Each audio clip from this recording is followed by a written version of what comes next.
Tidy Dumont interrupted. "Are you going to dispense me some credit or not?" "Just a moment," Fortune said. "Let me take care of the lady." He stepped toward the woman and noticed the bright reflection of her single-stud diamond earrings. "Now, ma'am, just exactly what are you going to do with that drilling point?" Tidy Dumont moved down the counter like an avalanche of filth. "All I need is $10 credit. I need the cash." Todd Fortune turned back to the man. "You need cash?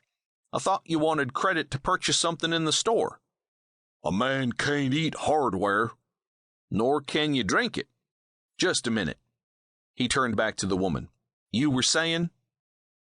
She banged the heavy drilling point on the counter in such a way that all conversation in the store ceased.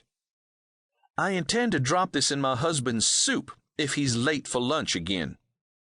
Fortune folded his arms across his gray wool vest. "Your husband sounds like a very tardy man." "He works too hard and acts as if the business could not survive without him." She laced together her thin gloved fingers. "Perhaps I should purchase some blasting powder as well." Fortune straightened his tie, then tugged at the rumpled cuffs of his white cotton shirt. "My, you are serious."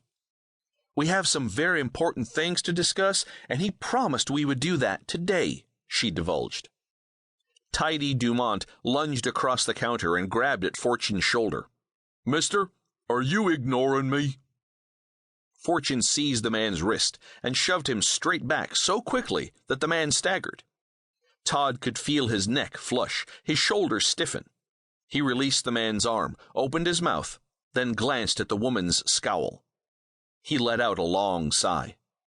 "Dumont, I am talking with my wife. Would you please let me finish?" The man wiped the back of his hairy hand across his lips. "Your wife?" She turned to the big man and smiled.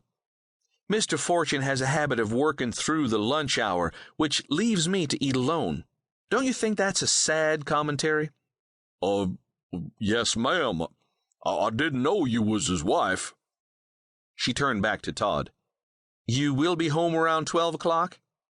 "What's the bill of fare?" he asked. "Drill point soup and a serious discussion." Then she cracked such a deep, easy smile that it made Todd's heart jump. "I'm teasing," she added. "About which?" she prodded. She spun around and strutted toward the door. The bustle of her imported challis skirt seemed to wave goodbye. "About the soup," she said. "I'm glad to see you out and about," he called. Todd Fortune watched her pause and flutter near the front door. "I only come down here to beguile you, my dear." Tidy Dumont clenched his big fist around the steel drilling point and raised it in front of Todd Fortune as if it were a club.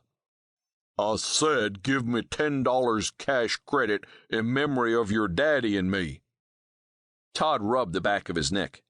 "Dumont, the only thing I'll give you on credit is a bar of lye soap, and then you have to promise to use it before you ever come back inside this store." The man laid the drilling point on the counter. "I had a run-in with a skunk," he admitted. "You ever skin a skunk?" "No." "Well, don't try it, no matter how hungry you are."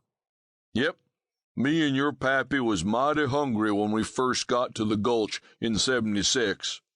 "My father arrived in the fall of '75, Fortune said. "Well, that's what I meant. He and I rode in from Sundance Mountain." "He came up from French Creek in the south." "I knowed that. I was just testing you. How do I know for sure that you're his boy?" "Well, you don't. But I know one thing.